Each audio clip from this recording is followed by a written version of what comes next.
by Arkansas, for Arkansas. This is Inside Arkansas Live. And welcome into Inside Arkansas Live here on this beautiful day here in the great state of Arkansas. I'm your host, John Neighbors, alongside Curtis Wilkerson and Andrew Ellis, and appreciate each and every one of you for making us a part of your afternoon. This afternoon, fellas, happy Tuesday to all of you. We are number 2 days away from Razorback football, and I'm starting to feel it. I wasn't feeling it before, but I'm starting to feel it now. I don't know. Maybe the number 2 just makes me feel a certain thing in my stomach, I think. Yeah, sure. Why not? I got to tell you though, like, I don't know how we used to do this where there wasn't a game until Saturday on the first week. I mean, it's Tuesday here and I'm over it, man. Like I'm ready for football. It sucks to be in the business of talking about it every day because I am tired of talking about it. Like I want to actually see it and have something to really have some dialogue about, but we're going to make it through. We're almost there. Yeah, I'm excited, man. We're DJ Dean days away. I'm really excited about that. London Crawford days away, if you will, or Julian Horton days away, if you will. Stop. But once again, I thought you and Curtis were messing with me because y'all both got up and went and grabbed something during the countdown. And I was, once again, I was like, I'm about to have to intro the show, man. I'm just going to have to do it. And I got here a little late, so I was like, I bet they're messing with me. They have to be messing with me. But y'all got back in time, so I'm glad it worked out. One of these days, we're going to really just do that and just see what you do, see what happens, and leave it to your own fruition to figure it out. It'll go great, I'm sure. Yeah, it'll be a great start. Well, it's funny because you mentioned those number 2 players, and usually on Inside Arkansas, I've been posting like highlights of certain players, and I'll be honest, I didn't post any today because for whatever reason, number 2 at Arkansas. Like, yeah, I've already posted the London Crawford Miracle on Markham part 2, so I can't like repost that. I posted that just a couple weeks ago. And like you mentioned like DJ Dean. I remember Chris Houston was also number 2. Like, so I was struggling. Number 2, Andrew Armstrong needs to be like the iconic legendary number 2 this year. So that way next year for the countdown, I won't have to sit here and be like, I don't know what to post. I can have some epic play when Andrew Armstrong has the game-winning touchdown to beat Texas or something crazy like that. That would be nice. Yeah, I think that would work. That's kind of crazy. I was thinking about that too. And Andrew Armstrong, yeah, he might just have to step up and be that guy. I mean, unless you want to roll with Rafe Peavy, then Well, John, I just thought about one. I remember in 2017, Chase Hayden. I remember you specifically. Oh, wow. I don't blame the media for much. But I remember, not even joking, I remember watching that opening game and listening to your show the next day, and you were like, man, I'm telling you, Chase Hayden looks like a 1,000-yard back. And I was like, you know what? He does look like a 1,000-yard back. So I was the commenter back then. I was like, you idiot. You convinced me Chase Hayden was good. But, Maybe he convinced me too, but I was sipping that Kool-Aid myself. Yeah, he looked great. His first game at Arkansas, which was on a Thursday night in War Memorial, one of the best debuts I've ever seen. What was he? Because wasn't he the player that was a huge Darren McFadden fan growing up too? And like they talked about how I wanted to say maybe he switched his number at one point to 23. I could be completely making that up, but I thought it was because 2 + 3 = 5. I don't know. Maybe I'm just BSing, but still, yeah, that was the only one I ever got wrong in my life. By the way, the only one I missed on was Chase Hayden. If they just would have played him, that overhyped. I mean. Because, of course, I felt the same way when Ronnie Wingo had that huge run against Texas A&M his freshman year in the Southwest Classic. So, it's one of the few times we're ever wrong here on this show. But a few things that we will go over today is not only getting into some more football talk, but talking about some betting, some Bet Saracen prop bets, which will be a lot of fun to get into as those are officially live, and we'll have some fun with that. Not for the game, but for the season. So we'll discuss that as well as some basketball news too and some nuggets, and of course get to your chats there in the live stream. So be sure to jump in there and we'll try to get to all your questions because apparently we got accused of not getting to them enough. So we'll make sure that we get to all of your comments and we will read through it thoroughly and get to the best ones. But I wanted to start the show today because we get to hear from the players tonight in a press conference. So we'll talk a little bit about that tomorrow, and then of course it'll be the game day eve essentially. But I was almost made the joke about how the kids say it, or there's a lot of players. I think, Andrew, I'm going to give you the inspiration for this, is there's always players that people will talk about, well, y'all sleeping on this guy. and y'all sleeping on this guy. There's a player. No one's talking about this player, but y'all sleeping on him. So I'm like, okay, fine. Let's just get it out of the way. Let's talk about the players that we are sleeping on, or that everyone's sleeping on, that nobody's given the credit to, or nobody's talking about. Who are the Razorback football players right now that everyone's sleeping on? If you had one player to pick, like, who is it going to be? I thought that was going to you, Andrew. Oh, is it going to me? I'll go first on this one. Well, You know, when I think about this, and when I saw the question posed, John, it's not even as much about like people that are under the radar, but and we talked about this today, Curtis and I, on our stat projection video, which will be out right after the show ends. But sometimes it's about the players that we aren't talking about that we kind of take for granted. And I think Luke Has fits in that category. Now, we've talked about Luke Has enough, so I think we've covered him. But I'll tell you a guy that really we just don't talk about a ton because we all assume he's going to be pretty good. Jalen Braxton. He had a really solid freshman year, and he's kind of the guy that we don't discuss in the secondary. We're always like, oh, they got this position battle at safety. That other corner spot's interesting. And so we spend all of our time kind of surveying the rest of the room, but we don't really talk about how Jalen Braxton is really good. And if he takes a step forward as a sophomore, could be one of the better corners in the SEC. And I think that's exciting. Another guy that I think of in this category is Cam Ball, where I think everyone knows Cam Ball is good, but have we said his name like more than once on any show ever? Like we don't really say like, oh, hey, Cam Ball, watch out for Cam Ball. But I think we need to watch out for Cam Ball. Yeah, that's interesting. I got a few of what you said and a few of what we're getting in the chat that I had on my list. Here from Andrew, Jordan Anthony is one, which is true because I don't think I said his name one time throughout all of camp until he caught that touchdown pass in the scrimmage, and I was like, oh, there he is. And then yesterday, Sam Pittman was just kind of glowing, talking about him, saying, hey, he's risen into that top 6 and he's continuing to move up. So sounds like one that's really coming along that frankly, we haven't really said that much about. I like this from Perry. He says Brad Spence. That's true, man, because we just all kind of, I think, assume as the, returning leader, if you will. I mean, it's 16 tackles last year, but in that linebacker room, it's like, oh yeah, Brad Spence, sure. And not that much has been said about him. I would like to know how much he's been coming along because he needs to be really good for Arkansas. But a couple newcomers that I guess I'm kind of surprised we haven't heard more about that. I guess they would kind of be flying under the radar a little bit or slept on. Nico Slaughter being one. I mean, it seems to me like he's just a dude who transfers over from the SEC and is just pretty much locked into a starting position on the defense. No drama there. I really ain't hearing that much about him. Same thing with a guy like Steven Dix in that linebacker room. We talk so much about Xavier Story and Switzer and Worth. How many times have we talked about how versatile those guys are, written about it or whatever? Meanwhile, Steven Dix just, comes on over. He's a former freshman All-American at Florida State and had a great season at Marshall. And he's kind of right there. Maybe is that third guy in the rotation at linebacker and barely heard anything about him. Well, the thing is when I thought about this, and it's going to be kind of the same theme, at least for the players that I thought of. Whenever you have a newcomer, transfer, or high school player, whatever, that is always going to get a lot of attention because it's new. New things get attention. And when I started thinking about the players that are being slept on, or however you want to put it, all my players were guys that were on the team last year. And it's because you don't really get, which I think Jalen Braxton's a great choice there, Andrew. And that was kind of one of the ones I thought of. But because they're not new, because you had a bad season, and people, if you were on a bad team, sometimes they just want to be like, okay, well, we're hoping somebody's better than you. Even if you're still on, it's fine, but we're hoping somebody's better than you. It's just almost a mentality that they have. So all the players that I came up with were guys on the team from last season. And one of the ones I actually put in the picture for today was Isaac Tesla, where I'm not saying that he's going to go out there and get 1,000 yards or anything, but the amount of wide receivers that have been discussed and been brought up besides him is pretty telling. And I still think that there's something there about him, even though last year, I don't blame any of the wide receivers for the games last year and their lack of production last year.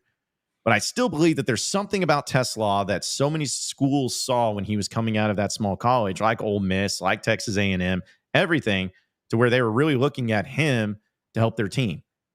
I want to see that. I want to see what that is. Is it because we kept hearing about how great of hands he has? Okay, let's see it.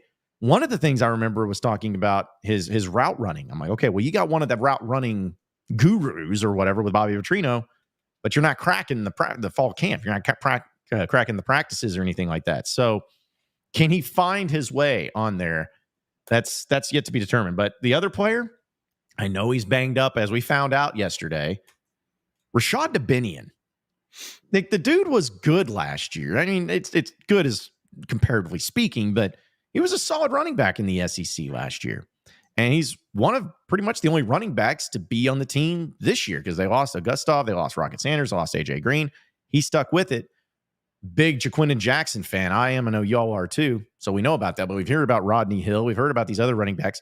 It's like Rashad Dubinion almost gets thrown to the wayside of like, well, oh yeah, he's good, but no, it's these other guys though. That's what I'm going to look at. So those were kind of the two that really popped up to me. I know they're offensive guys, but maybe more so Rashad Dubinion because I still feel like he's a guy that showed that he can play in the SEC, showed that he's a really tough kid, and hopefully he gets healthy and hopefully it's soon. Once he does that, he'll start making some noise for the Razorbacks this football season.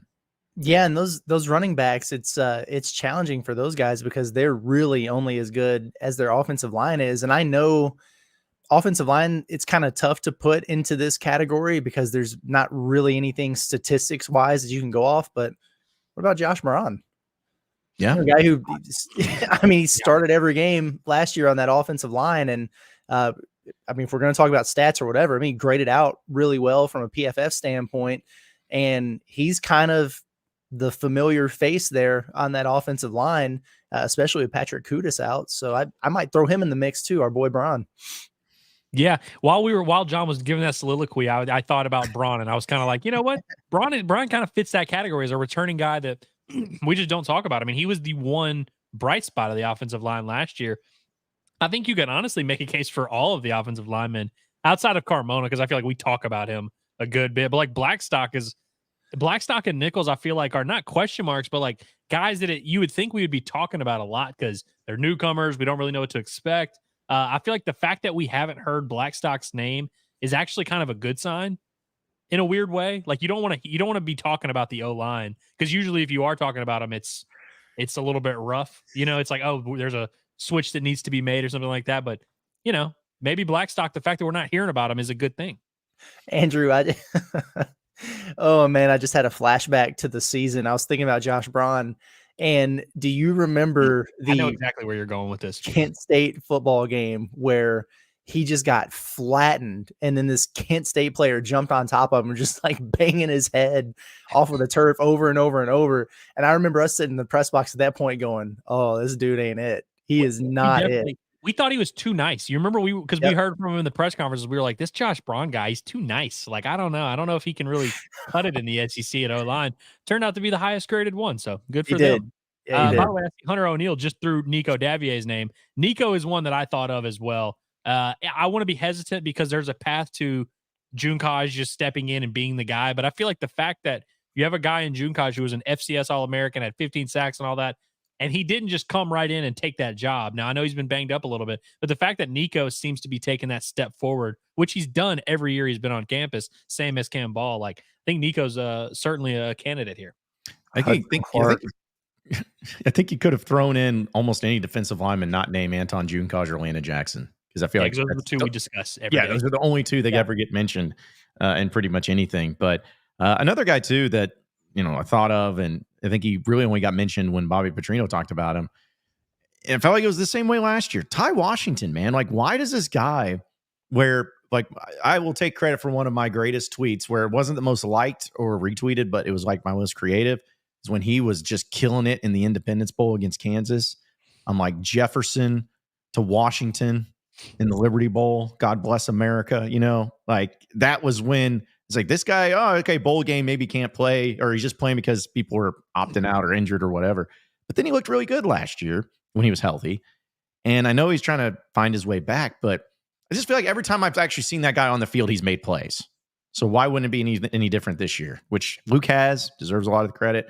Varkey's Gums was the big transfer, came into Arkansas last year, but really didn't have anything going. I also think like Ty Washington, assuming whenever he gets healthy, I think he'll be a big impact player too. Where does Andreas Poska fall on the list of fourth, like the fourth string To tight answer, end. yeah, 4 is the question, is the answer. Now, he is not flying under the radar because he's asked about more than Ty Washington, in fairness. Dude, that would be such a great thing. Is like, has there been a player that's in the history of Razorback fall camp that's fourth string that's been asked about more? Maybe Ricky Town. Like that may have been like the only other fourth string player that may have been mentioned more than it's Andreas Poski, right? So I said, Yeah. Poski. Okay. So yeah, I mean, I feel like there's a few of those players that people are going to be sleeping on. No Carson Dean. No love there. No Carson Dean. No Carson Dean. I thought it was funny because I feel like Carson Dean has a huge fan base. And so I didn't want to like throw it in people's faces when he wasn't on the depth chart, but it's like people have been telling us that we've been sleeping on Carson Dean for a while. I assure you, we are not sleeping. Well, somebody brought up to me, who's the player that came from Harding that was like, or the Harding Academy? Wyatt Simmons. There we go. Yeah. I'll say it, like his was a kind of a crazy story because he didn't even like play football, or he played football, but his coach never sent film, or his dad never sent film to anybody. And then the day they sent film, apparently he got like 30 offers. So yeah, it was nuts. He might wind up being pretty solid. Yeah. Maybe he can be on the one road. of those It'd be fun. freshman impact players too. So a lot of people are coming up with Braylon Russell too, but I feel like Braylon Russell's been talked about. Yeah. He's been talked about by us. Yeah. For sure. Yeah.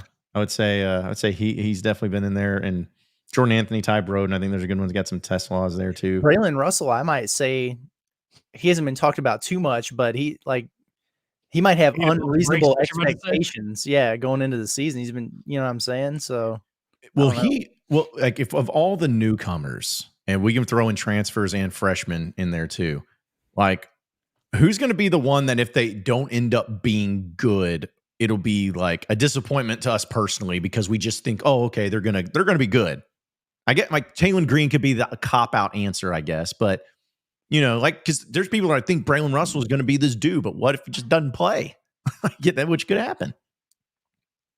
Sorry feels like the obvious answer here. We're like, if he wasn't good, everything we know about this team and this defense and this linebacker room, we'd have to reset expectations. Because if he's not good, that means that Steven Dix probably isn't very good. And that means the Switzer, you know, it's like, then you start doing and then you're like, well, is Brad, you know, it's like, then you have a lot of questions. But I think that a lot of the linebacker room hinges on him being at least pretty good. I have a name that I don't know we've said a single time since we started doing this show, but that was on that depth chart at wide receiver. And I thought, oh, yeah, wow. Shaffery Brown. Yeah. How about that? Not spoken about him at the all. South Florida transfer. And I know he was limited at times during camp with some stuff he had going on, but he had over 400 yards receiving and 5 touchdown receptions last year at South Florida and transferred in. And all of a sudden he's, you know, kind of right there in that top 6 mix for the wide receiver room. And yeah, I cannot remember saying his name a single time. So he might be actually a really good candidate there. Yeah, Petrino said his name in one of the press conferences, and I was like, "Oh wow, he exists! There he is!" Like we just, you know, hadn't heard anything from him, and yeah, I guess he had missed some time in practice, but yeah, I mean, a guy that actually contributed at the Division I level at wide receiver. So, well, here from the chat, shout out to Hunter O'Neill for the sponsorship donations. Appreciate you, man. Appreciate you. He says, "Sucks you can't play with Monty Harrison." I guess he didn't sign the EA deal or couldn't. Guess he didn't sign the EA deal or couldn't. He's not on the game? No. But I didn't know that.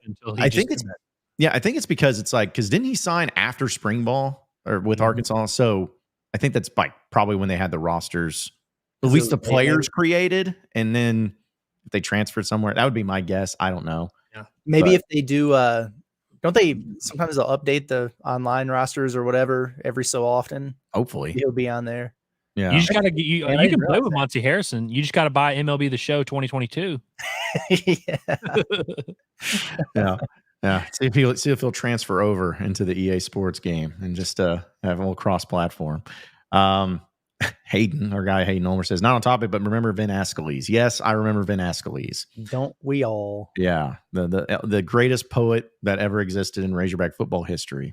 When if you write a poem about how pumped you are to be a Razorback, you get remembered. Unfortunately, he never was a Razorback, so never. Hey, speaking of being inspired to be a Razorback, what did y'all think of the hype video that they released yesterday? Did you see that? No, I mean, I think I did. Just the one the official Razorbacks tweeted out. Yes. And it was just like it was like Frank Ragnow narrated it, and it was like all these guys, they chose to be hogs and, embrace the hog. Like they're really leaning into it. I'm glad I they didn't are. watch this. Yeah. I need to check it out. I saw the basketball thing. They had pictures of some of the new guys and stuff. I don't remember the football one. I have to watch it. People were complaining because it looks like someone put it together in like TikTok, where it's like just clips, like screen grabs put together. Like they still have like the score bug in them and all that. People were a little like making fun of it, but I thought I like the narration hype videos. Hot take, like when you get a former player to do it and he's like reading it. I like that. And so yeah, we're in hype video season. Mm-hmm. Yeah, we may have to grab that and play it here on the show and just react to it in real time. Yeah, I need to see it. Yeah, sure. we'll work on that. I'll try to get that going. And also, just a side note, I remember I was set up to do the narration for a Razorback baseball hype video by like the guy at the U of A that works. He's like, dude, if you'd be awesome if you could do the voice. I'm like, absolutely, I would do the voice. It never happened. I was really bummed. I know.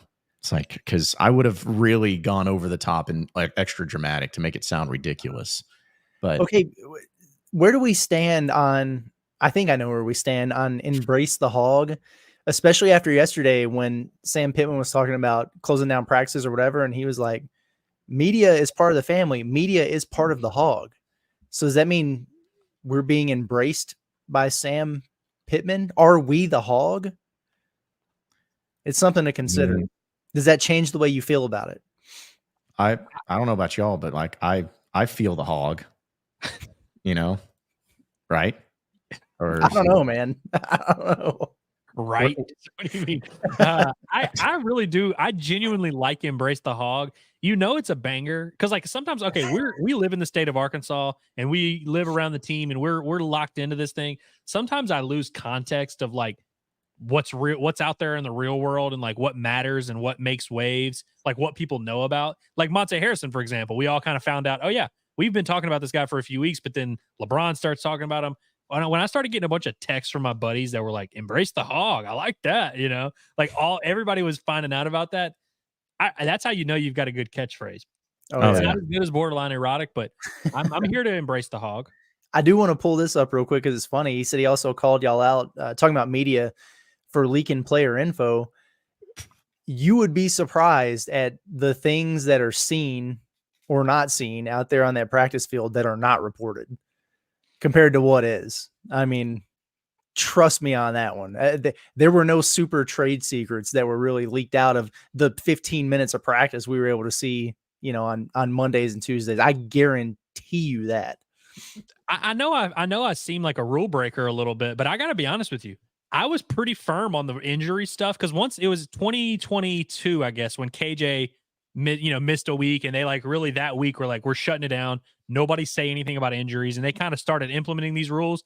I took it and ran with it. I was like, all right, I'm just not going to report on injuries. And I used to put in my stories, we cannot report on injuries. Yeah. And then I would see other people's stories and they'd be like, so-and-so was out. I'm like, he wasn't here, or here were the running backs that were here. And they would like leave out Rocket. I'm like, what the hell, man? Like I almost wanted to snitch on him and be like, hey, they're breaking the rules here. Mm-hmm. It's like, but we don't want to be snitches, because snitches get stitches or whatever. The funny thing about it was when he said like information will still get out because you guys can still call people. That's how the things they didn't want to get out were getting out. It wasn't because we were allowed to go watch the practice or whatever. Right. But but alas, it's the way it goes. But alas, exactly. All right. I think I have the video here. Okay, good. Actually, let me put it over here because it's, and I assume this is the one you're talking about, Andrew. I'm pretty sure it is, since there are only a few of them. But I'm gonna play. I was gonna play it with us on the camera or on the screen, but I'll just play it in its entirety and do it that way too. Because they do these for every game, right? Like a weekly hype video. I think so. Yeah. No, and everyone's trying to, before we do it too, everyone's trying to catch up to LSU because remember in 2019, dude, that guy, like everything about LSU was like perfect that season because their hype videos, they had like Shaquille O'Neal doing one, and then they had people that had nothing to do with LSU then doing it, like The Rock was doing one. So, dude, shout out to that guy who used to do it. His name was Will Stout. he ended up, after that, he got hired by USC. They paid him like a crap ton of money to come do theirs. And then Alex Bregman, who went to LSU, went to school with him, basically hired him to be like his personal video guy. And so that guy, like now, if you go to Alex Bregman's Instagram, just the cleanest videos of all time because of that guy. That was, I'm very jealous of those. Yeah, he makes it worthwhile then, that's for sure. All right, so here's the hype video that embraces the hog, apparently. Life is all about choices. There are over 100 players on our roster who chose to wear Arkansas across their chest. They chose the early mornings,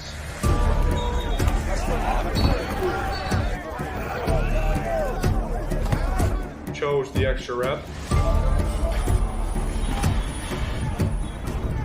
chose to answer the call of one Razorback. Answering that call means choosing to represent a state unlike any other.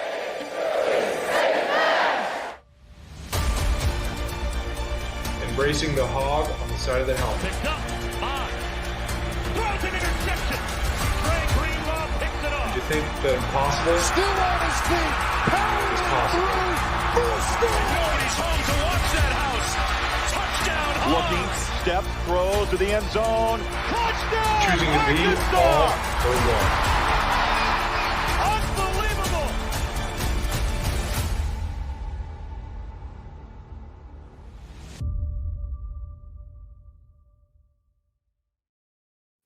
Embrace the hog. Well, okay, it wasn't their best work. It wasn't their worst, but it wasn't their best work for sure. But I will say I do appreciate how specific he got there, where he said, embracing the hog on the side of the helmet. Yes. Make sure we're not leaving anything up to interpretation here. Okay. Not embracing the hog on the pants to the side on the hip, that logo. Like, yeah. Glad they didn't go straight to it. I will say, like, I'm not here to hate and all that, but it's just me and my radio mind.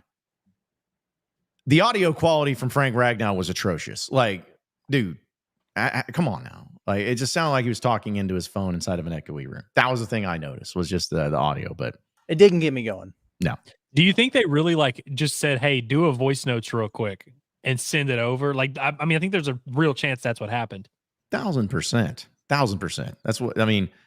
I'm not saying that Frank Ragnow should have a radio studio in his house up in Detroit or wherever, but yeah, it's just kind of like, I don't know. Shout out like to Frank Green Ragnow. Man Outdoors. Also, this is also a season that is not coming with like very high expectations for Arkansas, and they're playing UAPB in the first game. So it would have taken a lot, I think, leading up to this one for this particular hype video to be like, oh, baby, here we go. So I bet next week's will be better just by default. For sure. I hope. I'll say that if you're talking about people's voices that would actually get people hype in the beginning, and he wouldn't probably do it, but if it was Petrino's voice and they like showed highlights of like those Petrino years and stuff, I feel like that would have been pretty cool. John, since you brought it up, give us a little hype video read as Petrino. Give us a little embrace the hog. Oh my gosh. I should have had the script for what Ragnow said and just recut it. You a script, and next week we'll get you to record it on the show. Dude, what if I don't maybe I'm about to say if the U of A gets pissed, I don't care. But what I'll do is I'll just take the video and then just audio dub it with the Petrino's voice using the same words, and then just even put narrated by Petrino. No. Kind of. Just we always defined ourselves as great Razorbacks. A lot of people think that we are in and out of the SEC, but we are in this year. You know why? Because we embrace the hog.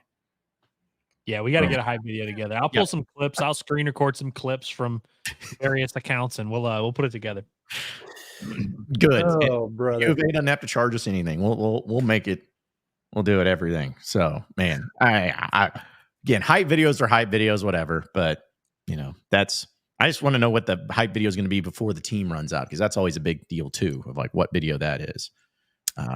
They've had some good ones and they've had some not so good ones. But I used to be obsessed with that. Like obviously the 2010 one was the really good one, but like, what sucks is the 2012, the year they were really bad, the hype video was really good.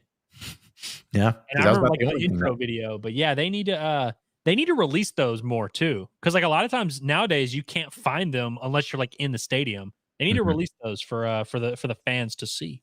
Yeah. Hopefully they do. Cause I mean, even back in the nut days, they had the really iconic and huge technology of when I guess it was a Google Earth that first came out or whatever, where you could zoom in from planet, like from outer space, and you zoom in on a location and like gets down there. And they did that with the Razorback Stadium. I was like, oh, whoa, man, that's crazy. So yeah, now we can use Google Earth to like find people on the streets and stuff.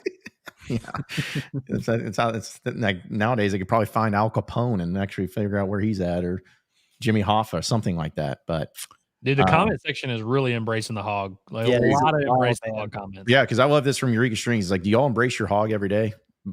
Come on, well, now. The hog. Yeah, I don't know. I don't. Only the one on the side of the helmet. That's right. Only that one. None of the others.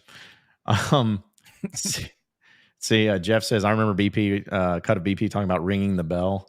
Yeah, that one was good. Yeah, I think it was Paul Petrino that was really funny because he had to record that video up in Idaho when he was the head coach.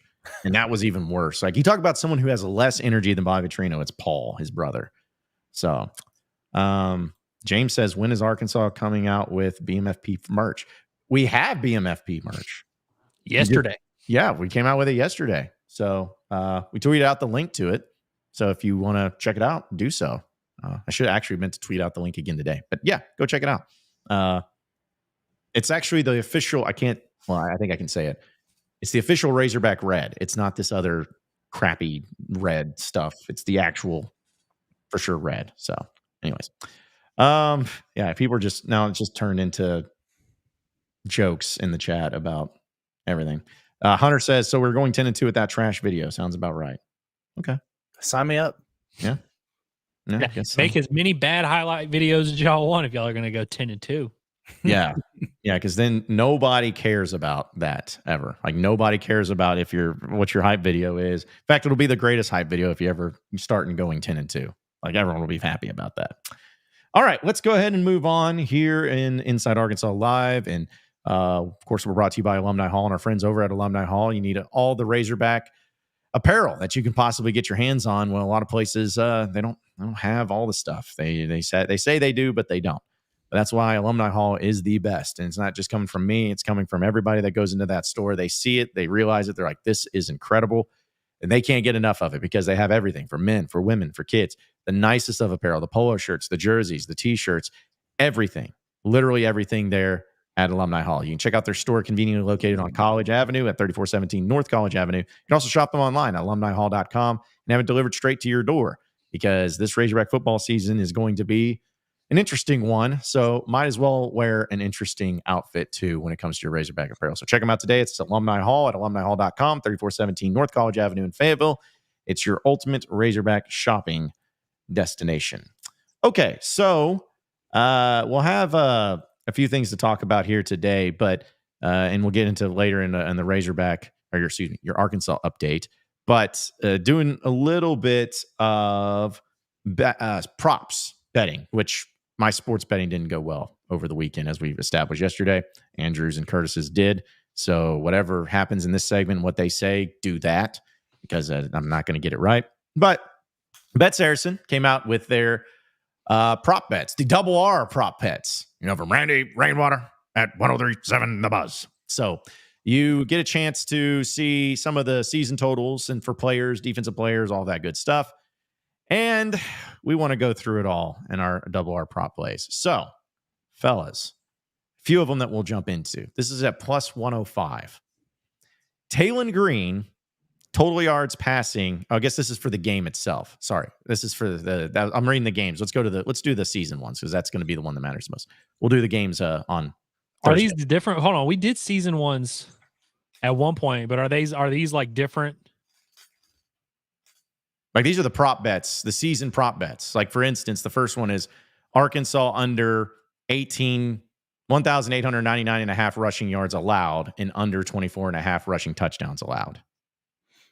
So, yeah, that's like a season. Yeah, that's actually the one you can get the best odds at least for plus 125 would be that. So What are you guys thinking as far as defensively? Arkansas under 1,899.5 rushing yards allowed and under 24.5 rushing touchdowns allowed. Nah, I don't think I'm taking that. I'm not either. Was that like 130 per game? Yeah, roughly, I think, if I'm mathing correctly. Yeah, I don't think I'm taking that, man.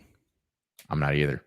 Yeah, But then I again, don't you know. also got to think about how many teams are going to be running the ball as much against them, like, Tennessee. And they're going to be losing a lot.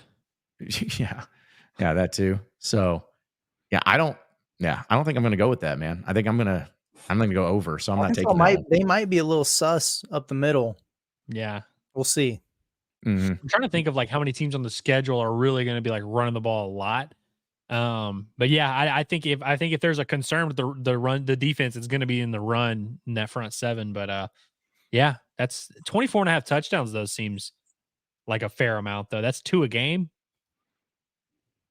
But I guess 2 touchdowns really isn't that much. No, but I don't know. I think I'm gonna go over though. Yeah, I'm not taking that one. The next one is actually about Braylon Russell, a player that we've discussed. Braylon Russell over. This is to season totals. Over 199.5 rushing yards and over 4.5 rushing touchdowns. Nope.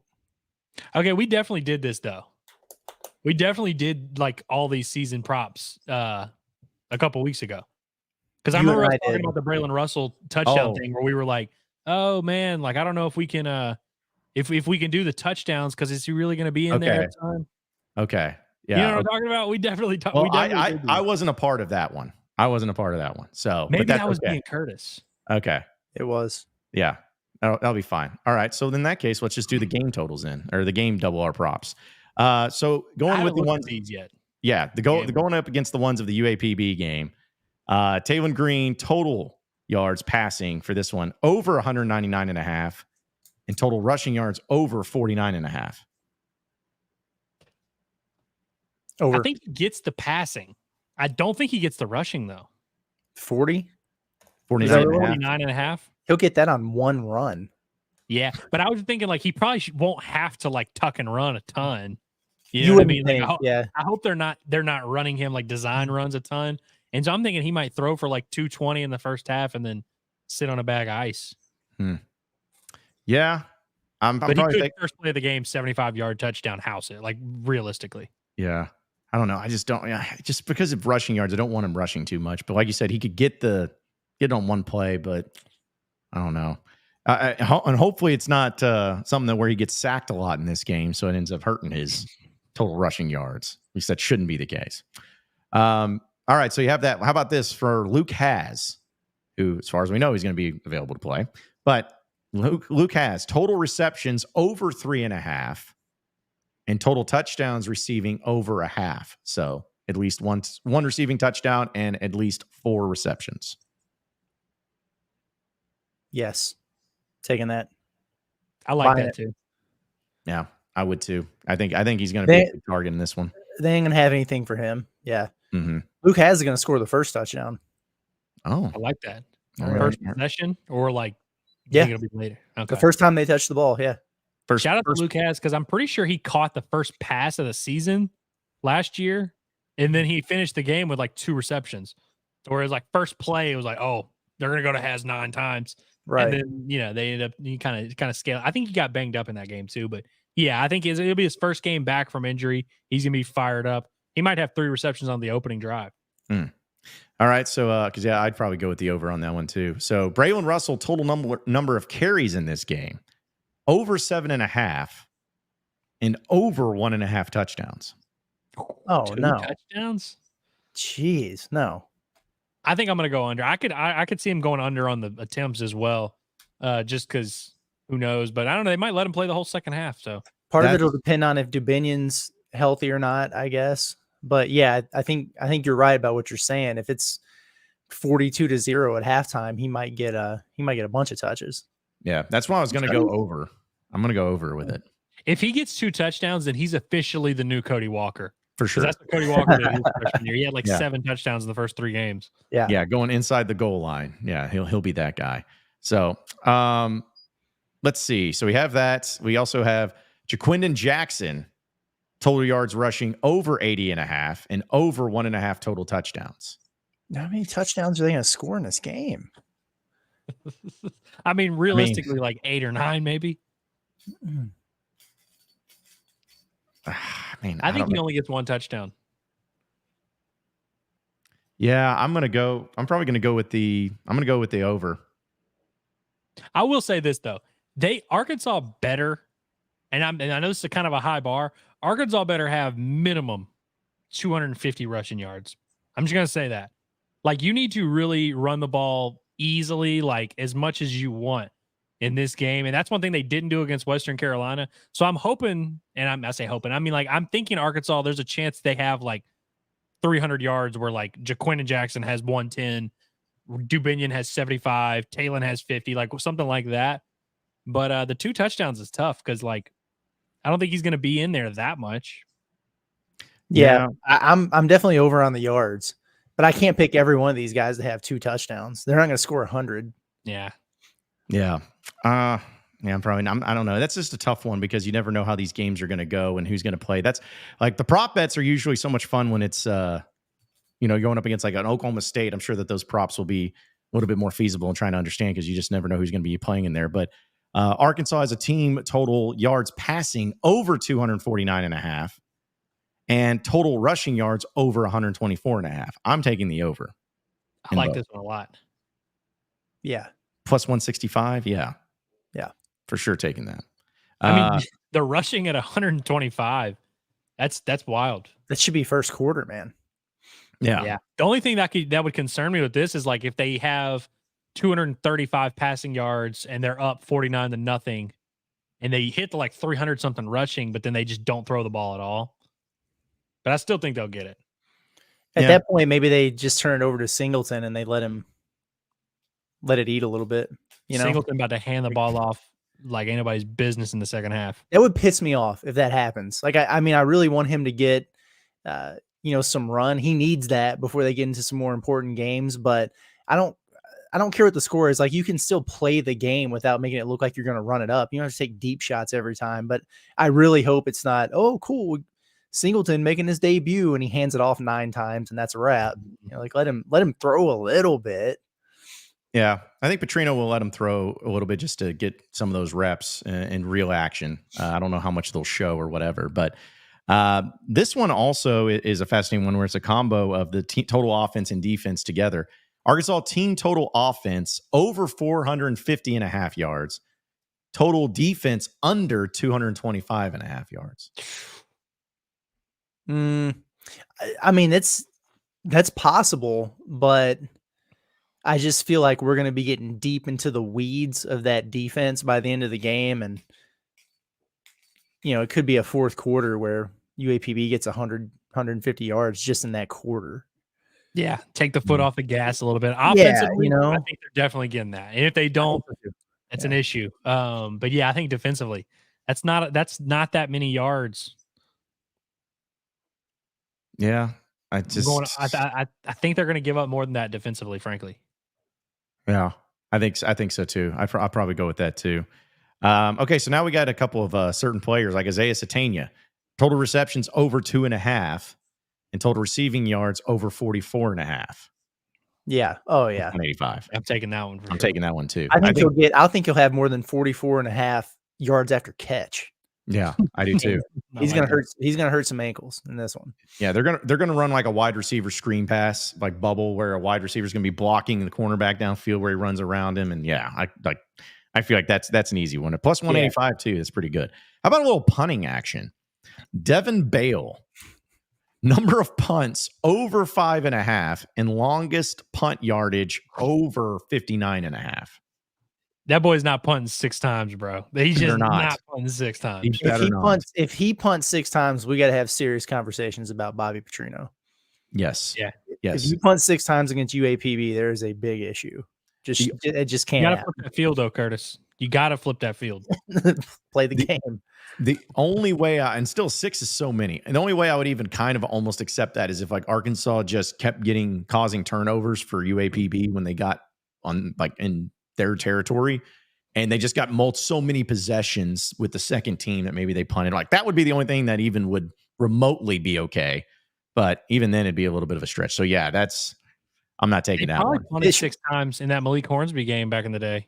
Yeah, I'm not pulling up Fishman's comment, but he's right. Just know that you're right. That can't happen, man. Yeah, I love how he uses a hashtag for one of the letters. That's okay. That works too. How about this? Xavion Sori, total tackles over 7.5, and tackles for loss over 1.5. Yeah, sure. Tackles for loss, not sacks, right? Right, tackles for loss. Yeah, 7.5 tackles and 1.5 TFLs for Sori. Sori, yeah. He'll go ahead and do that. He'll do that in the first half. Yeah. Yeah, I'm with you guys. Okay, Arkansas total team interceptions over 2.5 and 3.5 total team sacks. Man, 3 interceptions in a game is a lot, but this is definitely a team you could do it against. That's dark, man. I don't think they're doing it. Yeah, that's pretty tough. I think they'll get the sacks. I think they should. They better live in the backfield. But yeah, 3 interceptions, that's tough. Yeah. If it was 1.5, I'd probably take it. But yeah, 2.5, getting 3 picks. Yeah, that's tough. Because obviously we're getting into the higher odds one, so it's going to get a little bit more difficult. However, this is one that might be worth checking out. Andrew Armstrong, total receptions over 6.5. And total receiving yards, 60.5. Nah. He might not even play more than like 3 possessions. That's the only thing I worry about.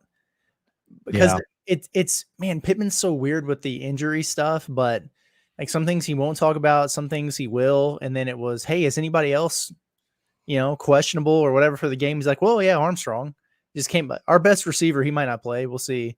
I guess he's been practicing, but he's not 100%. So they're trying to figure it out. That definitely screams to me like, hey, if he plays, he ain't gonna play a ton unless things get really sideways. Yeah, it seems like with him and Broden, he's mentioned it a couple times where he's like, they haven't been able to get through the full practice. So I think that adds to it where it's like, he might not be in the best game shape if he hasn't been practicing in full. And so, yeah, maybe he only plays the first half. And also, even if he does play the full game, like, are you really going to be just force feeding your top receiver against UAPB? Like, you want to spread it around a little bit. But what are the odds on that, John? For that one's plus 250. Yeah, I need to keep saying the odds for it. So yeah, so I mean, with that in mind, for me, I don't know. Like, I would at least consider it because on a normal day, I feel like that'd be very reasonable for Andrew Armstrong, and it wouldn't be plus 250. Yeah, I feel like I if it were against Oklahoma State, I'd bet it, but I don't know. Yeah, I'm betting yeah, exactly. Yeah, it may return actually. Now this is one. It's plus 275. So we're climbing here, and I've already taken this one. I'm gonna be honest. Landon Jackson, total tackles over 5.5, and tackles for loss over 1.5. I've taken that one. Yeah, my wife took that one last night. She was spouting off a handful of these to me. She said that one. I was like, yeah, jump on that. Mm-hmm. I'm gonna be honest with you. I'm not taking it. I don't think he's getting tackles. You don't think he's gonna get the tackles? You said? Yeah, I don't think the tackles, because I think it's just that's a lot of tackles for a defensive lineman who might only play 25 snaps. Yeah, I don't know. I just feel like there's going to be in the first quarter even. Like say he just plays for that whole thing. Hear me out. I could see it. The reason I think he will is because I have a feeling there's going to be a lot of times where UAPB hands the ball off and there's just nowhere to go. So a back tries to bounce it to the outside and Jackson's just standing there. That's why I think it could happen. But you're right. That's the thing. That's what sucks about this game. I hate this. I feel like I'm a lot better at big games or like more evenly matched ones because you're right. He might play 25 snaps and then, all bets are off at that point. But they're not if you actually put money on them. So it would I would feel better if this were like the UAB game. You know what I mean? Where it's like, all right, you're probably not going to bench your starters after halftime against UAB. You'll probably be up 31-6 or something like that. But You know, if I knew they were going to play most of the game, it'd be a little different. But yeah, but I think like the tackles for loss, he'll get those in the first possession. I also want to say that I feel like with Sam Pittman, and I could be wrong with this, but I feel like Sam Pittman sometimes also leaves his starters in longer than I feel like he should. And in fact, that's happened a few times. So who knows? Maybe this could be one of those cases to where it's like, okay, why is Landon Jackson in the fourth quarter? Like, no. 3 snaps against UAPB. I'd love that. Yeah, that'd just be ridiculous. All right, so here's plus 300 field goal. We just got a couple of these left. Field goal wise for Matthew Shipley, which I don't know. I mean, he's an or, so we don't know if he's going to be the starting kicker or not. Poor kid. But over total field goals over 1.5 and longest field goal made over 49.5. I ain't taking it. I don't think I am either. I mean, I don't think it's outside the realm of possibility that he kicks and makes a couple field goals, but I don't. A 50-yarder? Yeah, the 50-yarder. That's the thing for me. Yeah. If it was like 44.5, I'd maybe consider it. But right, because I don't know if they trust him enough to let him attempt that again against UAPB. It's like, okay, do we let Shipley attempt a 50-yard field goal, or do we go for it against UAPB on 4th and 4? You know, like you just go for it and get it. The odds are in your favor if you do that. So, yeah, game-winning 50-yarder to clinch that. Oh my God, I don't even want to think about that. That would be brutal. At that point, I'd hope he'd miss it. That's how bad things would be. I'd almost hope he misses it, just because it's that embarrassing to even think about it. But yeah, I'm still not taking that one. All right, so now these final ones are pretty long shots, but the last one will be the longest shot. But this one, Isaiah Satania, total punt return yardage over 59.5 yards, and total punt return touchdowns over 1/2. Yes, take it. I love the yardage. And Nate Parodi returned a punt for a touchdown against UAPB. Satania's doing it. If he catches one, it's a wrap. He's gone. I weirdly agree. I thought I was going to have the hot take here and be like, I'm guaranteeing he runs one back. But yeah, I mean, like that's just a thing that happens. Like you need to be safely better than your opponent to run one back, I feel like. And or at least to like have a real chance to have an easy one. Didn't Arkansas run 2 punts back in the day against Missouri State? I think Joe Adams had a 2 punt return touchdown game against an FCS opponent. So it's like, I definitely, I mean, Parodi, watching him house it, he didn't even have to break a tackle on that one. He just kind of cruised through there. So yeah, I think Satania's got it. Yeah, and also that punt returns by Joe Adams in that game on the call was Mike Anderson. He was in the booth and he did the call for it. You needed to stick to coaching basketball. We'll just say that. But let me throw this one at you guys real quick. Yeah. I know we got a couple more to go, but I'm sure you saw it. But the Sully, Wes, and Joe trifecta special. This one's really interesting to me. It is Arkansas Razorbacks to score an offensive touchdown, a defensive touchdown, and a special teams touchdown, plus 1,600, because obviously that's a huge rarity. But if you were ever going to do it, this would be the team. You know, I've already done it. I might sprinkle. There you go. I was going to say I might sprinkle on that. Just would you say the odds were on that? Plus 1,600. Oh yeah, dude. Oh yeah. I love that. I love that. Offense, defense, special teams, all 3 phases get a tutty. What they score 5 defensive touchdowns last year, including one in this same situation. I think it's possible. Yeah. What if they didn't score the offensive? Oh boy. Like 2 defensive touchdowns, 2 Satania punt returns. That's 31-13. Oh man. You guys think it's, and I know I should have saved this for what's more likely, but what's more likely, a defensive or special teams touchdown in this game if you had to choose one? I might say special teams, man, and that's crazy. I would too. Yeah, I think so. I imagine like these lower level schools, the guys that are playing on special teams have to absolutely stink. Like you just would imagine. So yeah, I think special teams it's a toss up if they're going to score one.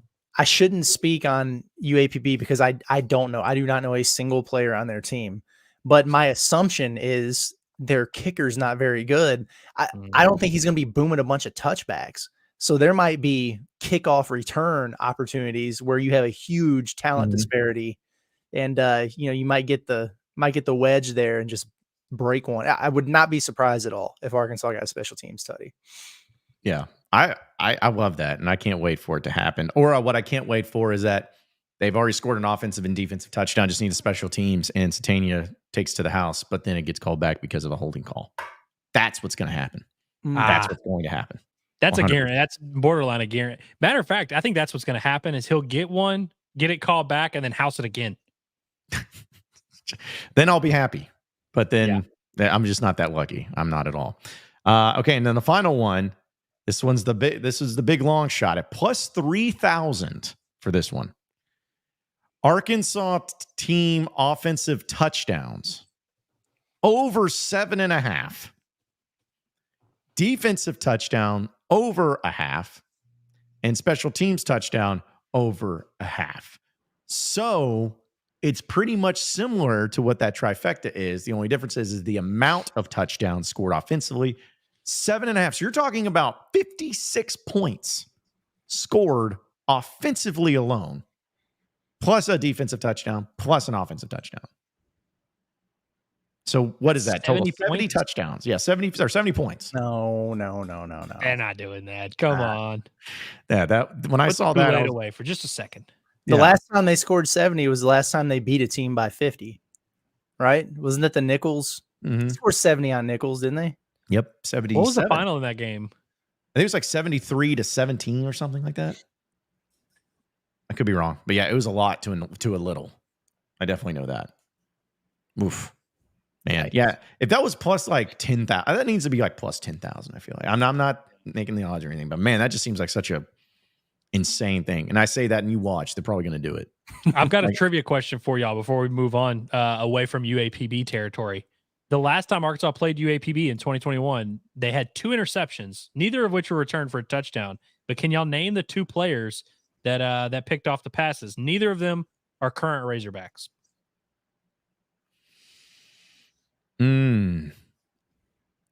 Was Brooks one? No. Not. What about Fouché? Slusher. Slusher is one. That's a good one. Yeah, Slusher. This one is an in-state. He was an in-state Razorback. Is he still playing college football right now? I don't think he is. I think he's out of eligibility. Okay. Well, that just changed my whole thought process. Yeah. He just recently became out of eligibility. If that helps. In-state Razorback, defensive back. Malik Chavis. Correct answer. Let's go, man. That earned him dude, the fan base fell in love with Malik Chavis after that pick. And he became the guy where everyone was like, we got to bench Hudson Clark. Get Malik Chavis in there. And then they got Malik Chavis in there, and they're like, just kidding. I was actually going to go with, at the time, I was actually going to go with Simeon Blair, because that was going to be one there. I'm like, ooh, yeah. Because he was from Pine Bluff, right? I think. He was. Okay. Just making sure that it was an actual in-state kid, and I wasn't just going crazy with it. So, yeah, great trivia question. Last time they played UAPB. Okay. All right. So that'll do it for our props. And we'll have some fun to be had, too, once we get into the buy or sell, because I know someone was asking about our buy or sell. Yes, we will still get into buy or sell. But want to get into your Arkansas update presented by Davis & Garrett Insurance, your independent auto owners insurance agency, securing what matters the most. Go see my boy Clayton over there. He'll get you all taken care of for all of your insurance needs. And a little basketball talk for your Arkansas update. As I know, something you brought up, Curtis, at least in our group text, was about Joe Lunardi having Arkansas. He really hates Arkansas, I guess. He has them playing in Seattle as a 5 seed. Is that right? That's right. Yeah, he does. The 5 seed thing is interesting. I've been seeing a lot of that. I think that's a little low, but whatever. It's fair. But yeah, I mean, we missed out on the March Madness trip last year, so we've been really looking forward to hopefully getting back on the road and going somewhere cool. But yeah, according to Lunardi, obviously the season hasn't even started yet, so whatever. But yeah, Arkansas will be playing Grand Canyon, which is one of those healthy, dangerous mid-major 12 seeds. If you're Coach Cal, you do not want to see a Grand Canyon, given your recent history. You just don't want to see that in a 5-12 game. But yes, it would be in Seattle, and win, and you get Texas Tech. See, but it's also the East region, which means you would go from Seattle. If you advance the second weekend, you would go back across the country to Newark, New Jersey. Oh, So instead of Buffalo to San Francisco, it's the opposite. You go West Coast to East Coast. dude. Let's go, boys. Well, I was looking at the other 5-12 games because you mentioned Grand Canyon, which I agree. Like, would a Princeton, Bradley, or McNeese 12 seed make you feel any better about it, or would it all be McNeese, the that's same? Will Wade. Yeah, I wouldn't want to see Will Wade. I would not. Yeah, That's what I'd I'm- rather yeah. see Princeton. Prince. Yeah. Yeah. Well, they also having Kentucky as a 6 seed is a little bit weird. Ambitious. Yeah. Are you saying that Arkansas's team with Cal is going to be just 1 seed above Kentucky's team with Pope? Come on now. I think don't know about all that that. must be 6 seed for the NIT. Yeah, that must have got it Already mixed got up there. Common mistake by Well, they Millar. also have Texas A. He has Texas A&M as a 5 seed, I see, also, and Mississippi State is a 6 seed. I think I'm believing in Chris Janz's. I actually think Texas A&M might be a 5 seed. Or in that range at least. Yeah. And having Auburn as a 2 seed, Alabama as a 1 seed. Yeah. I buy those things more than I buy Texas. Texas A&M ain't doing shit. I'm definitely over it with buy Texas A&M. Alabama's a 1. Auburn 2 I feel like is fair. Yeah. Yeah. Texas is a 4 Wade seed. Taylor's 9th year. I don't know, man. I don't know. I'm sure he won't shoot 38% this year. Yeah, no way. Well, he also has Ole Miss as a 9 seed. I think they're going to be higher than that, to be I honest. agree. They might be. They've got a good team. Yeah, maybe Yeah. flip A&M and Ole Miss there. Right. Yeah, I'd feel better about that. But as long as like Arkansas doesn't is not the first SEC team eliminated. That's all that's really what needs to happen. But Yeah, still, ideally that would make it longer, last longer in Kentucky. yes, at least. And like, it's kind of funny too that Kentucky goes to Milwaukee in this. And again, this is bracketology. It's not for sure happening, but Lexington actually has a regional or a setup there. So, what if Arkansas goes and plays in Lexington for the NCAA tournament? That would be fun. Ooh. Oh Yeah. my gosh. Yeah. That'd be I'm a lot of fun. I'm sure that everyone would be rooting for Arkansas there too. And, cheering them on. I'm glad that Lenardi projected this weird path for Arkansas because there's no way the first bracketology he does, he just nails it, right? Yeah, that's not going to happen. Exactly. Yeah. Oh, man. There's still a long way till basketball season, but I saw this and I'm already pissed. All right. Nope.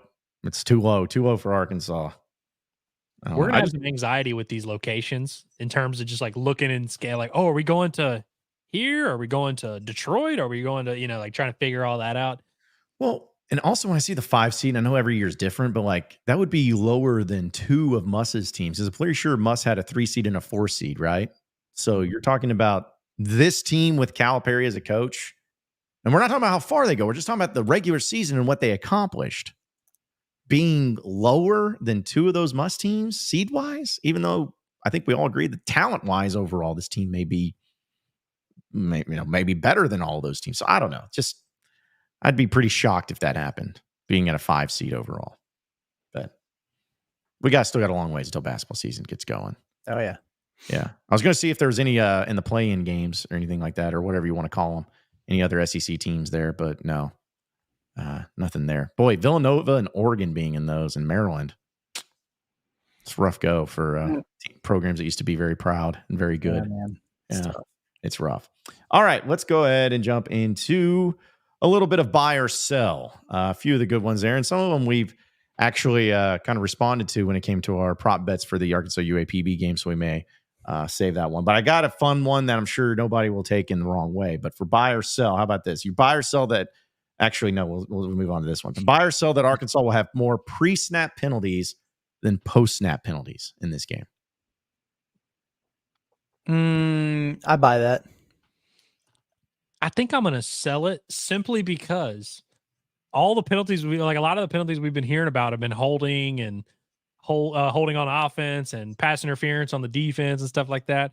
I think the O-line with Amarian Harris in there, because he's been practicing with the group for a while, they'll be poetry in motion. They'll be synced up. No pre-snap. He ain't number 5 now. But I don't know if he's 2 or 3, but he ain't number 5. Might be 3 or 4, but he ain't 5. Yeah, he's somewhere in there. Might even be 6, not 5. Arkansas needs to hold UAPB's players, then they got problems. Yes. Fair enough. You need to grab anything there. Just block them, knock them down, man. And between that, throw 'em, yeah, between that and I don't think the atmosphere will exactly get to, the Razorbacks. But Jalen Green's like, yeah, I'm still like just nervous about the pre-snap penalties because I have a feeling there's going to be more of those. I have a feeling that like on punts they're going to line up wrong. I have a feeling that there's going to be times on formations when they got not enough men on the line of scrimmage. Like just I mean we have a special teams pre-snap penalty baked into every game, so there's going to be one at least. Yep, and it's going to be probably like the most timely thing where Arkansas literally like booms a punt and they gets it down at the 1 yard line or something. They're like, no, we lined up wrong, so you got to repunt, and then they end up shanking it. That's exactly what's going to happen.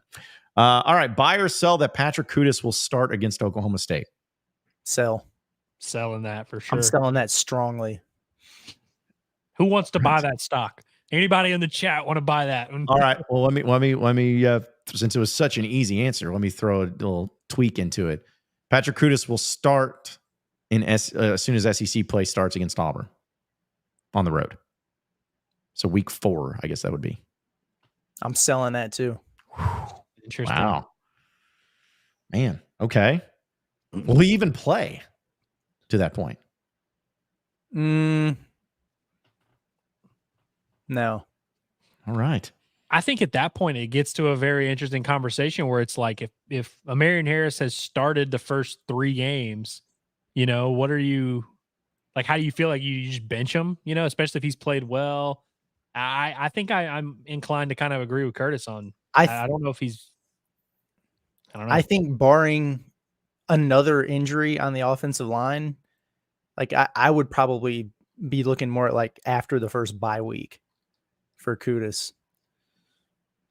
Unless I'm just not understanding what MRI means. Yeah, what is this? What is the bye? Is it week 7, the bye week? Yeah. Yeah, I think that's actually not crazy. Man. Yeah, because I know that you're hopeful that he's able to come back, but there just hasn't been much hope in that right now, and given the circumstances. Okay. This is more of a fun one, just taking shots at War Memorial Stadium anyways. Buy or sell that War Memorial Stadium will have the clock break at least twice during the game.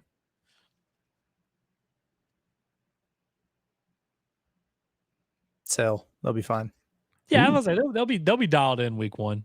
Especially if it being a night game. They'll there's only so many of these left. They got to be firing on all cylinders.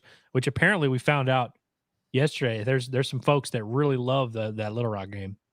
So you got to put on for the fans, of which there are many. Yeah, all 40,000 that are probably going to be there. Little basketball stuff. I know we talked about it a little bit, but buy or sell that Arkansas will be a 3 seed or higher in the NCAA tournament as of right now. Sell. Okay. I think they're going to be a 4. I was going to say 4 was the number I had in my brain, and like I just feel like saying buy puts a lot of faith in year 1.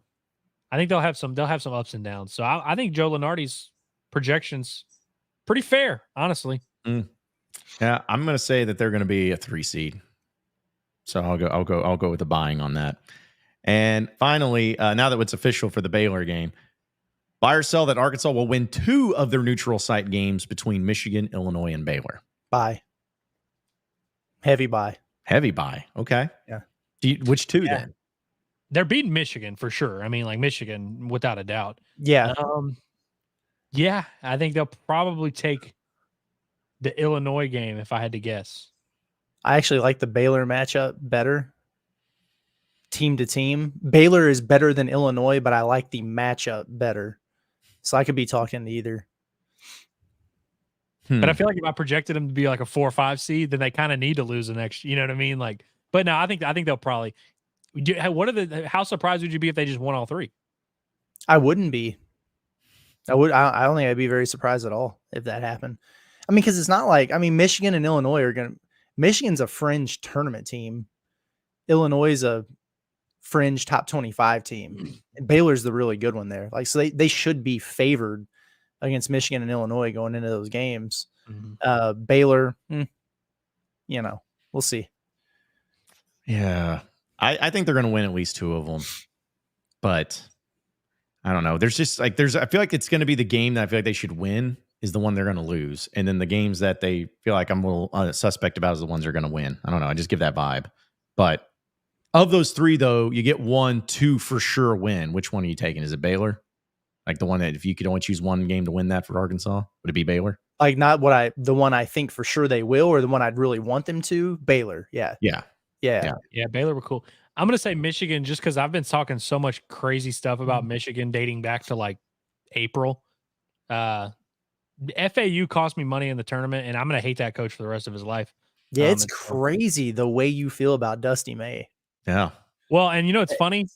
Who really cost me money is John L. Davis because he took the worst 3-point attempt of all time at the end of that game. But I've forgiven John L. for his crimes. He was just a kid. He had 9 turnovers in that game. Yeah, Dusty May is an adult and he's to pay for his crimes, and he will in December. Yeah. He's one of the kind of the interesting coaches too that, with John L. Davis thinking about the coach goes to another big time program, but that big time player does not follow them to said big time program. I don't know that he could get in at Michigan because they have huge academic issues with getting transfers in. That's why Caleb Love didn't go there. That's why Terrence Shannon didn't go there. That's not to say those guys have bad grades or whatever, but the courses and the transfer credits coming in is a huge pain in a lot of cases. So I wonder if that's part of the deal there. That just made me think of something random, and it just, again, pisses me off. Do y'all remember the kid, and his name's, so I need your help, the kid from Fayetteville High School that went to Missouri, a D lineman? He was originally committed to Bahama. Just a few years ago, it was under Bielema. But he played at Missouri, actually ended up being all right there.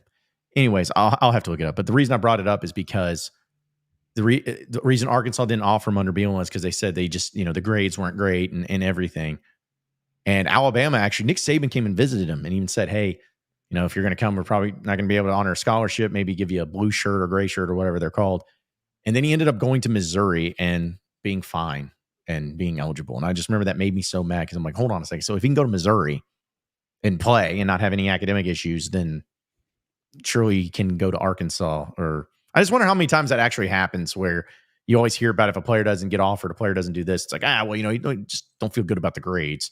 But if he goes to another SEC school, kind of feel like the grades weren't really a problem. You could have found a way. Muss was already talking about that at USC, how different it is. He's like, I didn't have any problem getting transfers in at Arkansas, but at USC, you basically either have to transfer after your freshman year before you have credits, or you better be a grad. But anything in between, it just doesn't work. Jeez. Excuses, man. Excuses. Oh, time zones. We got to travel. Come on, man. Get out of here. Get out of here. Akil Byers. Thank you, L. There we Akil go. Byers was the kid. So, yeah, that was absurd. Anytime they're bringing up academics or anything like that. Yeah, there's going to be a lot of excuses being made, I'm sure. I love Muss. And it's funny because I'll get a text message about what I just said. The dude still, if his name is mentioned, I don't know how he does it, what kind of algorithm he's hacked into, but if his name is mentioned, he hears it. He hears it. Every mailbag episode that I've put out that's had Eric Musselman in it, I've gotten a text from somebody who's over there with him on that staff, like, listen to the thing today. Well, sorry. I guess. Well, if Muss is listening right now, Muss, you still said you were coming to the Creed concert, and I'm holding you to that. So you have to come to the Creed concert because that is literally a week from Tuesday. You promised. So I better see you there. There's that. It's just around the corner. Yeah, it's September 10th, I believe.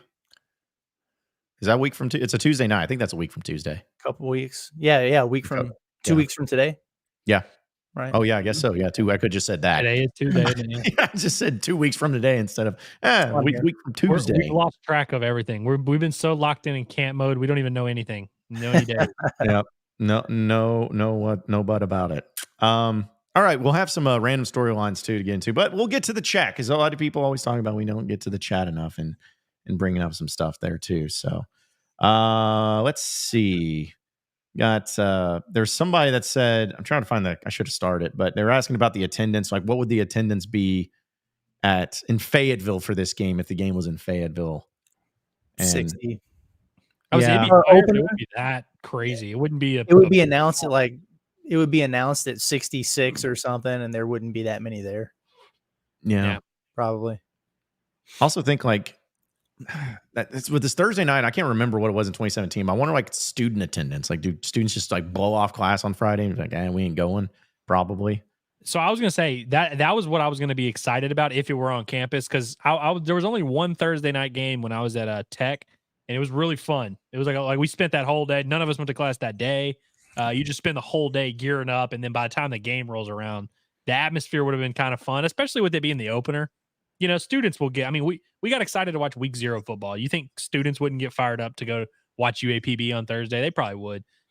So it probably would have helped there, but fan wise, it wouldn't have been a super packed house though at all. This does have me thinking, and maybe I shouldn't.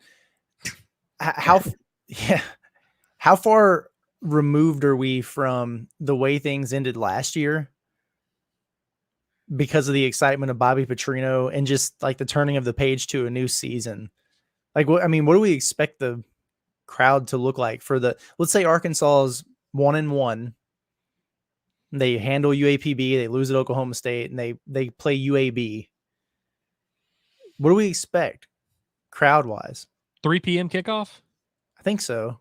Like, we still think it'll be pretty. I mean, the first game in Fayetteville probably pretty solid. 64.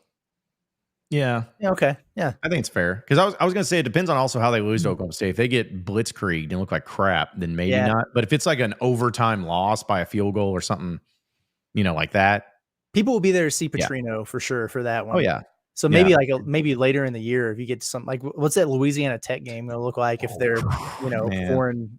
That's got a wide range. Could be anywhere from like 41 to 71. Yeah. Yeah. It'll look like who's the team they played last year, the second to last week of the season in Fayetteville? FIU. Yeah. Probably look like something like that. Remember that receiver they had? Yes. I completely forgot crazy about that. Good. He might be in the SEC now, actually, but that dude was good. Can't remember his name.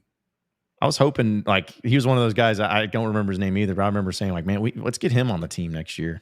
Okay. Like, go throw that. Go throw some NIL money at him or something like that. Let's see. Also, this guy this is something I want to bring up to James goes, is it deer season? Like that is one of my favorite excuses always for like if there's people who try to justify if like trying to be positive if there's not a great number of attendance in like a game in November for Razorback football. It's like, oh well, there was a lot of traffic at the Bobby Hopper Tunnel. It's like, yeah, that's every game. Or it's hunting season. Yeah, that's every year.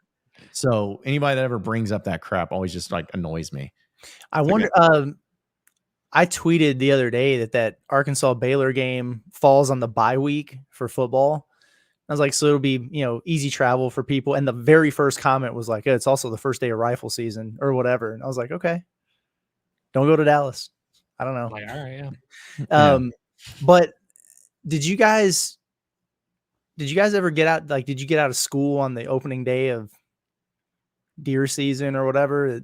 Was that a thing for you? It wasn't for me, but like towns around where I grew up would not have school that morning. I'm so glad you asked about this, Curtis. Okay. So I didn't go to Buckeye High School, but I went to the elementary school that fed into Buckeye High School. My dad taught there. It was like a super redneck school, like 99% white. But anyways, they would play Menard, the Catholic school in Alexandria, and they would play the Squirrel Bowl on the Thursday night before squirrel season every year. And their trophy was a squirrel with a football kind of doing the Heisman pose. God. And that was always fun. And I remember it was an excused absence in our at that school when I was going to elementary school. There was an excused absence that Friday, but my mom taught at the school and she would always make me go, and it'd be like me and 3 other kids there. It was complete BS, but love that. Squirrel season was the big one, the Squirrel Bowl. Okay. I went to Fayetteville High School, so no. Oh, yeah. It wasn't big into the hunting thing. Although I do remember getting out of school early because the Westboro Baptist Church came and protested our school. If you guys know who they are, which I'm sure you do. But cool. yeah, that was pretty wild as a 16-year-old kind of witnessing that and seeing a 6-year-old child holding up a sign that had a really horrible term about being in. But anyways, yeah, we got out of school early because they just didn't want to riot and all that. And it's funny because everyone was like, "Oh, we're going to stay and fight it." And most of my friends and I were like, "Man, we're going home. We're going to go and jump on the PlayStation, play some Call of Duty." We didn't even care. But yeah, not as cool as getting out for hunting season or anything like that. Oh, by the way, okay, so this is kind of maybe a little bit relevant, but we have a few headlines here before we get out of here. Did y'all see DeMarco Murray, the running backs coach for Oklahoma State, has been suspended for 1 game? I did not see this. I also didn't know that he was the running back coach at Oklahoma State. I did not either. But I'm sorry, not Oklahoma State, Oklahoma. Oklahoma. Either way, though. Either way, he got suspended for 1 game because he impermissibly contacted 17 prospects over 16 months, including 65 impermissible phone calls and 36 impermissible text messages. Okay. Yeah. That's why I was wanting to bring it up, because I'm like, does anyone give a rip at all about any of that? He doesn't. You think DeMarco Murray's paying attention to whatever rules there are about when you can text or call a recruit? No. Obviously not, I guess, but yeah. No. I don't know what it is. I love the term impermissible text message. Yeah, it sounds dirty. And Yeah, it does. Poor guy. He's probably just like, "Hey, nice game Friday," or whatever, Impermissible. That's good stuff. Oh gosh. Also, what do you guys think about this? I'm sure you saw some of it being reported, but looks like UConn might be joining the Big 12, or at least that seems to be where they're trying to move from. It's according to Dennis Dodd, saying the Big 12 members are meeting and about UConn, where apparently 6 schools lean in favor of the move as of now. At least 2 are against the move, and a few more beyond that group remain skeptical for getting UConn in the Big 12. Well, last summer it was UConn and Gonzaga that they were talking about, but they just weren't going to do it with Gonzaga because they don't have football. UConn does, sort of. Well, I shouldn't say that. They've had some years, actually. They've been pretty fun. We could talk to Aaron Torres about that, but I don't know, man. It would be cool because the Big 12 is such a good basketball league, to see them and Kansas and Houston and, all those Baylor, all those teams in there together. But at the same time, I don't want to see UConn not in the Big East. It was weird when they were out of the Big East for a while and they were doing the thing in the American. It didn't make sense. And so I get it. I understand where all this is headed, and you want to make sure that you're in one of these power conferences before it splits off or whatever the heck is going to happen. But I don't know, man. I feel like they make more sense in the ACC, though.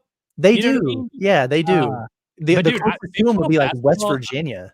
Mm-hmm. Right. I feel like Big 12 basketball has been kind of underrated for a while now. I mean, at this point, not really underrated, but Big 12 basketball has always been fun to watch. Mm-hmm. So adding UConn to that mix is exciting, but the excitement ends there. It literally would just be cool during basketball season. It would be a weird inconvenience, and who knows how it affected our football program. Maybe it'd breathe it back to life, but yeah, I don't know. Put them in the Big 10 before you put them in the Big 12. I don't know. It's or the ACC or I don't know. Yeah, just because I was trying to remember, they had one decent football season, I think, where they they went and played in a BCS bowl game at 7-5 and got torched. But yeah, that was the only time I remember their football team being anything close to being decent. So some other headlines real quick too. Do you see Amazon is paying the Kelsey brothers $100 million plus for the New Heights podcast to join the Wondery Podcast Network? I did not see that. No. $100 million. That's a lot of money. Mm-hmm. We'll join their podcast network for less than that. We will make it a clean 90 million. And that's fine. Yeah, we'll be in on that. Also, a few other random things too. Do you guys ever do amusement parks as adults? Oh yeah. Do you ride the rides as adults? Yeah, I rode a couple rides at Silver Dollar City not too long ago. Yeah. Okay. Well, Six Flags, very well known amusement park, Apparently, I had had an issue with one of their rides where a few riders were left dangling 243 feet in the air on a ride for over an hour. I'm out. Like I'm not doing that. Kind of news I want to be read. Yeah. No. Well, and to be honest, and here's what makes it even worse. It's not the roller coaster do you guys know the little thing that you're on a swing and in like a chair and you're like going in a circle? Yeah. It was one of those where it's just, you got the cable. That's it. 243 feet in the air. I'd be more okay with that than being like stuck upside down on the loop. If I was upside down, that'd be awful. I mean, I wouldn't want to be 243 feet in the air. Just like, what do I do no matter what? But if you got the blood rushing to the head and everything while you're dealing with that, and then it's just like, hey, if this, thing malfunctions or whatever, and you just hear that, and then the seats let go, I'm out. I'm done. Yeah. Yeah, this really horrified me thinking about it. And yeah, I went to Six Flags in St. Louis last summer, had a grand old time, and I'm going to Disney World during the bye week this week. And I see Disney had a little bit of a issue. Did y'all see that whole thing where like these people were like trying to sue Disney, and they were like, "You can't sue us. You pay for Disney Plus." Oh yeah, I did see that. There was some reason like Disney played the card of like, you can't sue because you agreed to this, and like they're gonna get away with it somehow. And I'm like, it made me cancel my Disney Plus, but apparently they canceled it and it didn't matter. Like they still couldn't sue them. It was really weird, but yeah. I love amusement parks, but I haven't been to one in a long time, to be honest. But when I see these stories, I'm like, man, now I know it's just, I would not, but I'm with you, Curtis. Like that, the worst type of thing to get stuck in a ride would definitely be upside down. Oh Like, man. because there's nothing you can do. Like you can't do anything in anything else, but like no one's comfortable like upside down. No one's been like, you know what, I'd rather be this than right side up. Like otherwise it'd be like getting stuck on a ski lift or something. And it's just like, if you're freaking out about heights or whatever, it's an uncomfortable situation, but you're just kind of sitting there, looking around. And I crack up because I'm laughing about this with Ice Cold Mint Julep saying, he's like, I knew I should have used the restroom before I got on the ride. The reason I brought this up is I remember reading a story where somebody, like they were stuck upside down and a guy had to pee and he peed all over himself, like in his face. Like, and I guess, he didn't think about that, but it was like, that would be probably the most humbling experience anybody could ever go through. Just nothing you could do about it. Nope. It's that point. Oh, you just got to own it. You just got to own it. But getting back to some of the sports side of things too, we'll end on this one. Dabo Sweeney won't be taking any live calls during his radio show this season. Tyler. And I remember like so many people were like, oh, soft and all that. And I'm like, dude, the fact that he did that in the beginning at all was still absurd that happened. But it was the Tyler and Spartanburg that ended up being the reason why. Well, I mean, I get it. I guess. I like the way Arkansas does it, where you got Coach Z there to to office linebacker somebody if they start going off the rails with the mic. He's right there. Phone call? I don't know. You better have that dump button ready, I guess. Yeah. Could you? It is just a very outdated thing that any coach is sitting there taking calls from the fan base. But frankly, I feel like if you're going to do it and commit to it forever. Mm-hmm. You got to wait until you make a coaching change to switch up the rules. It does come across as almost like a weird admission that maybe this is not going to go as well as people want it to. Like I'm anticipating that I'm going to get heated up on the phone lines. So Tyler from Spartanburg should be doing a victory lap. Should. Yeah. He successfully owned Dabo Sweeney. Which coach do you think in Razorback history would have been the most fun to do a call-in show for? Like just the ones that were, because people will be like, oh, Chad Morse sucked and everything. But I was like, yeah, but Chad Morse wouldn't have been funny about it. Like it wouldn't have been funny. It just would have been funny callers. But got to be Nut, right?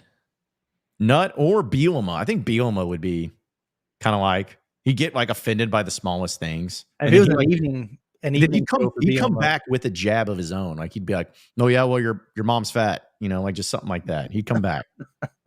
So, dude, like I always like, what if Muss had one? Muss was always weird at the Sassy's deal when he would get asked questions by a child, and he'd just kind of be like, "Well, we don't know who's gonna start. We're taking it one game at a time." I mentioned in his mind. He's like, I hate that kid. It's like, I never want to see that kid again doing that. Yeah. Like, but you know who'd probably be great at it would be Cal. I think Cal would do great with callers because he would just answer his own question instead of responding to him.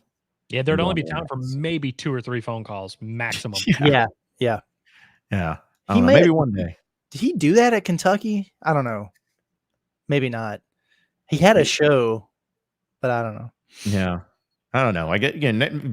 Bring call-ins back for coaches shows, and you just make it a rule in all of the SEC. Every coach has to have a coach's show that you call in.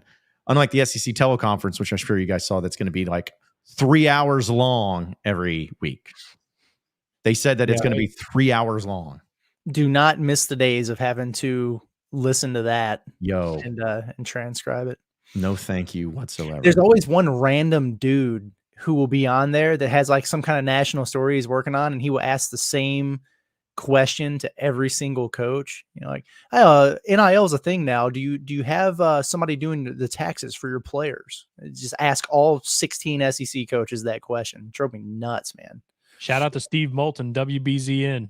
He asks every coach a question, and he'll just like come up with one. Like, even if he didn't have a good one, he'll just be like, well, Stan Pittman, you like O-line. What do you think? Like you don't have to ask a question to every coach, bro. Like, you can just, some weeks you can just let it sit, man. Brutal. Wasn't that the one also that people would like not mute themselves or whatever when they'd come in and then somebody would be talking over them? I could be like, there's something that always would happen that way too, whenever I actually listened to them. But there were a couple of good times. I remember, I think it was Jimbo. Yeah, I think it was Jimbo one time that we heard him pretty animated in the background. He didn't know he was hot mic'd, calling into that thing. He was like having a conversation with the SID that was getting him set up or something. It was like, oh, okay. Yeah. That happened to us once back in the day, but yeah, we need to find that video on that. We need to find the recording of that and just for old time's sake and play it back. But hey, that does it for us here, though, on Inside Arkansas Live. Appreciate each and every one of you listening and watching in. Be sure to subscribe to our YouTube channel at Inside Arkansas. And also check out our website, InsideArkansas.com, for great content. It's getting put up each and every day.